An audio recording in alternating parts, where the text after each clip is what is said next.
दोस्तों, जब से इंसानों ने अंतरिक्ष में रिसर्च शुरू की है तभी से हम इंसान अलग अलग ग्रहों के बारे में जानकारी इकट्ठा कर रहे हैं और भविष्य में इंसानों के लिए नए घरों को ढूंढ रहे हैं। मंगल ग्रह इस लिस्ट में सबसे ऊपर रहा है, इसलिए नासा ने अपने बहुत से मिशन मंगल ग्रह के बारे में जानने के लिए किए थे।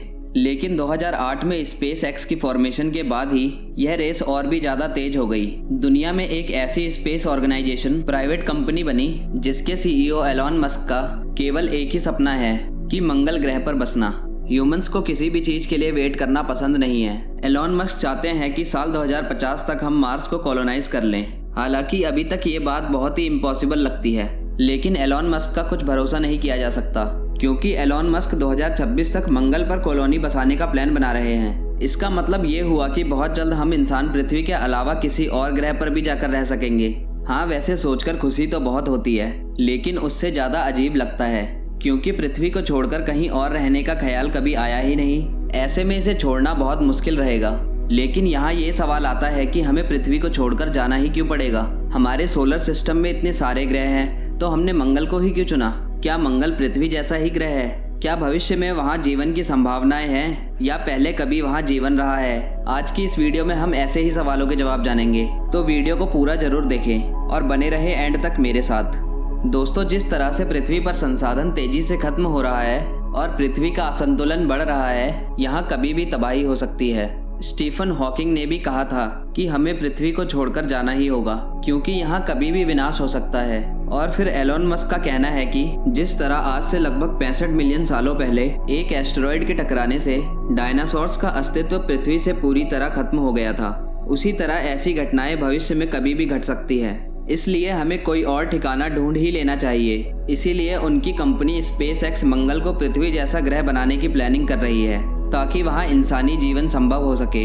आप ये तो जानते ही हैं कि हमारे सोलर सिस्टम में 8 ग्रह हैं जो आंतरिक और बाहरी ग्रहों में बटे हुए हैं। आंतरिक ग्रह सूर्य से नजदीक है और बाहरी ग्रह सूर्य से बहुत दूरी पर स्थित है।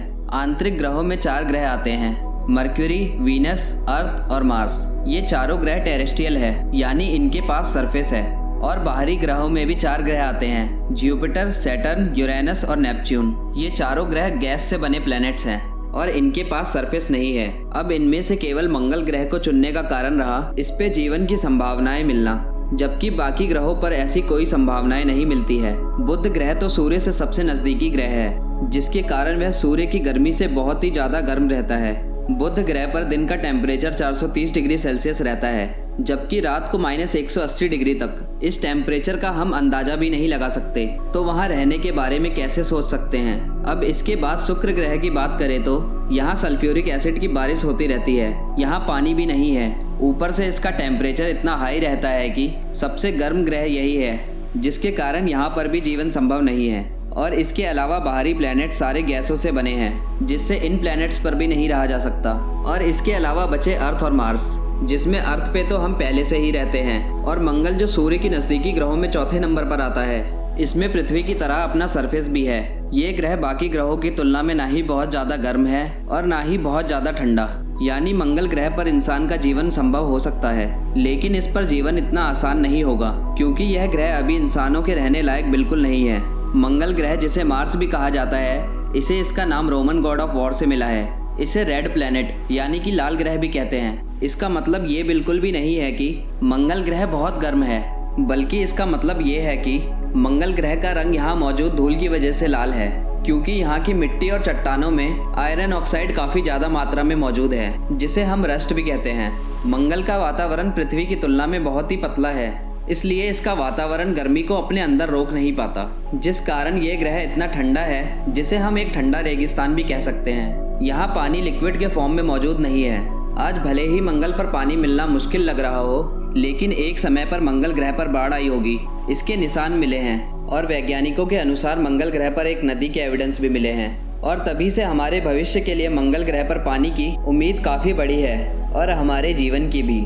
लेकिन अब सवाल ये है कि मंगल पर पानी की आस तो बन गई है, लेकिन ऑक्सीजन का क्या? तो मंगल पर ऑक्सीजन की मात्रा बहुत ही कम है और वहाँ बहुत ज़्यादा ठंडा कार्बन डाइऑक्साइड से भरा वातावरण भी है। दोस्तों, हमारी धरती के पास ओजोन लेयर है जो अल्ट्रावायलेट रेस को बहुत पसंद करता है। सूरज से आने वाली अल्ट्रावायलेट रेस ओजोन लेयर के द्वारा खा ली जाती है, जिससे यह हार्मफुल लाइट अर्थ के सरफेस पर नहीं पहुंच पाती। फिर भी कुछ लोग कहते हैं कि सूरज से बचने के लिए सनस्क्रीन का इस्तेमाल करना चाहिए। वो इसीलिए 1 या 2% अल्ट्रावायलेट रेस खत्म नहीं होते और सरफेस पर आ ही जाते हैं। अब जरा आप ही सोचिए, जब इतनी सी अल्ट्रावायलेट रेस हमारे लिए हार्मफुल होती है तो जिस प्लेनेट पर ओजोन है ही नहीं वहाँ हमारा क्या होगा। अल्ट्रावायलेट रेस ऑर्गेनिक मॉलिक्यूल और हम जिस चीज़ से बने हुए हैं उसके लिए बहुत हार्मफुल है। इसलिए हमें ना सिर्फ मार्स को हीट करना है बल्कि उसके सरफेस को अल्ट्रावायलेट रेस से भी बचाना है। अब इसके लिए हमें या तो ओजोन के जैसा कोई लेयर बनाना होगा या फिर सिंपली अंडरग्राउंड होकर रहना होगा।